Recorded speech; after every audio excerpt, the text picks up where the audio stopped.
Blackhawks win 3-2 over the Columbus Blue Jackets in overtime. Yes, the Chicago Blackhawks come out on top over the Blue Jackets in a game where the Hawks probably should not have won. The Hawks did not play well at all the entirety of the game, but they came out the victors over the Blue Jackets. Big win by the Hawks to get their second win in a row. Good way to go into a tough game on Sunday against the Washington Capitals. This game was a big win for the Hawks because they needed another win for their season. Now they have their 2 wins and a total of 5 points on the season. Good for the Hawks. Gives the Blue Jackets their first overtime loss on the year as well. This is a good win by the Hawks, but it is one of those games, yeah, the team who won probably should not have. Robin Lenher started in net tonight, and he played on his head, except for one goal, the one goal he gave up that tied it at 1. This was a good game played by the Blue Jackets. They outplayed the Hawks, and I admit it. The Hawks did not play their best game. They needed to not play as tight as they were in the defensive zone. But plus side, the Hawks killed power plays on the Blue Jackets. They had a total of 4 penalties the Hawks had to kill, and they killed them all. And we had a power play, and the Hawks managed to take advantage of it. So let's get into the goals of the game. Why not?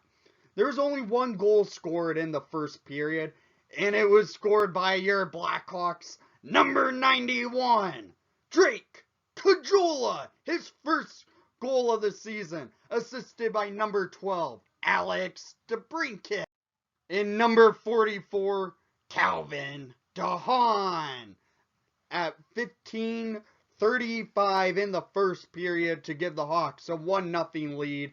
In the first period, this goal was a snipe. Caggiula took the puck all the way up, and he just rips it past the goaltender of the Columbus Blue Jackets. This was one of those goals that you can see from Caggiula happen quite a bit, and it happened. He has that type of shot that can be lethal at times, and he brought it against the Blue Jackets. So at the end of 1, let's talk about the shots in that period.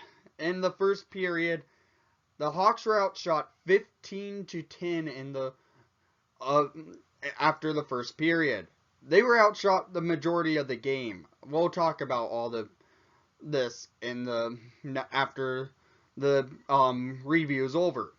So we go into the second period. Hawks lead 1-0. But at 5:33 in the second period, scored by Columbus's Pierre-Luc Dubois, his 3rd of the season, assisted by Atkinson and Goose Nyquist to give it a tie game at 1. So the Hawks did not play well in that second period. They looked like their play from before they did against the Edmonton Oilers, where they had probably their best complete team game, but we have to talk about this. In the second period, they allowed 11 shots. The Hawks had 8 shots. Not a good period play by the Hawks. The goal scored by Pierre-Luc Dubois, he should have been called for a penalty. The refs didn't see it. He got around with his open hand and held Murphy back, pulling back and causing a breakaway.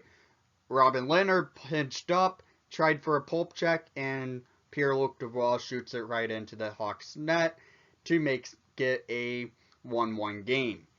So we go to the third period, tied 1-1. At 2:55 in the third period, scored by the Columbus Blue Jackets, New Narva. I believe I'm pronouncing his name right. That's a tongue twister. and it's his second of the season to give the Jackets 2-1 lead. Yeah, when that goal went in, that was rough. I don't know how that happened. The Hawks just did not play well. They went into the third period on a penalty kill. They killed that and then give up a goal about a minute and a half later. So usually when you kill off a big penalty, you get momentum out of it. Well, they killed the penalty, but the Blue Jackets just was cycling the puck and took advantage of it, and they led to a goal.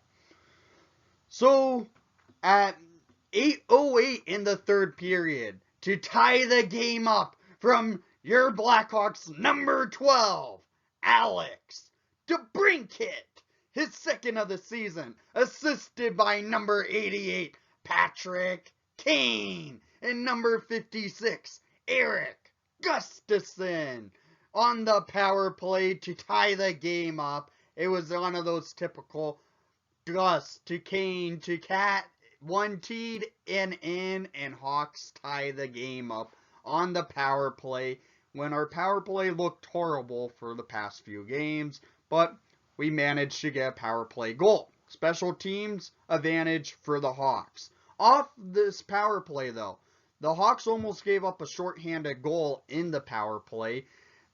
It could have gone as a shorthanded goal if the ref did not blow the whistle. The puck crossed the crease after the whistle was blown from the official, and Nick Foligno could have had made it a 2-goal game in favor to the Jackets.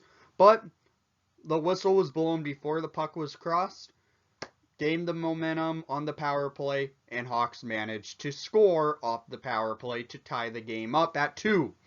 So we go to overtime in this game, and at 46 seconds into the OT, from your captain, number 19, Jonathan Toews, his first of the season, assisted by number 88, Patrick Kane, to give the Hawks the 3-2 win over the Blue Jackets. This goal was all set up by Jonathan Toews because he had a big shot block in the defensive zone, and it led to the Hawks to get on to a breakout.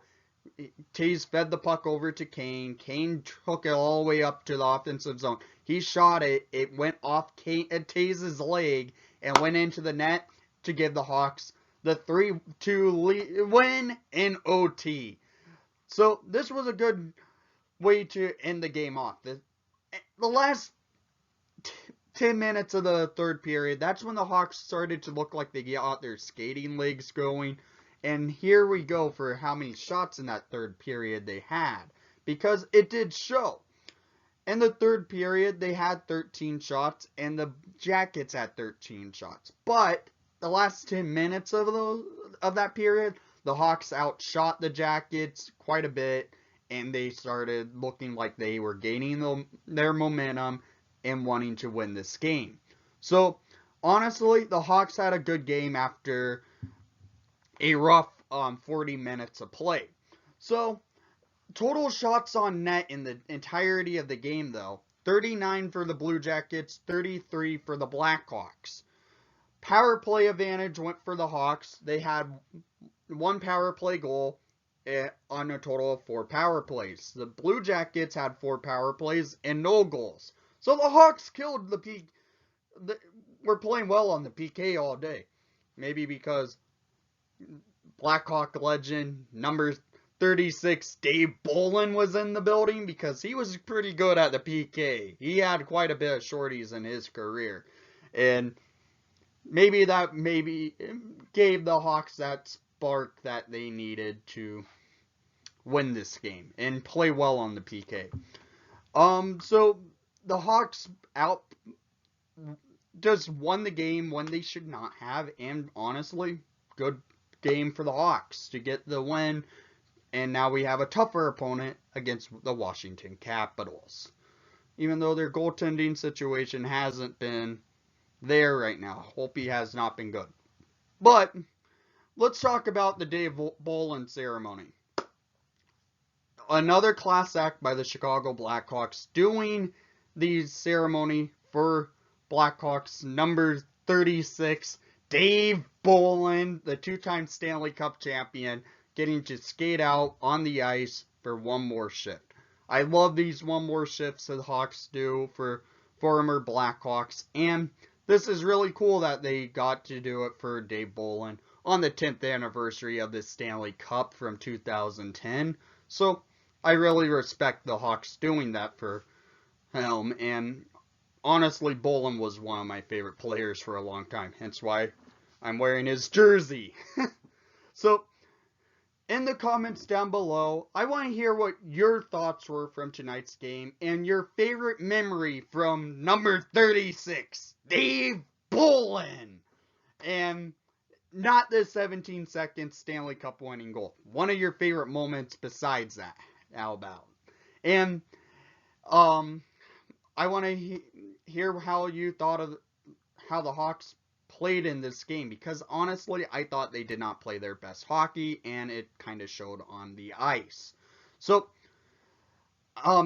thank you for watching the broadcast. I know you enjoyed the outcome. This is Nick, and please leave a like and subscribe if you haven't done so already. More Blackhawk content coming, and most of all, let's go Hawks!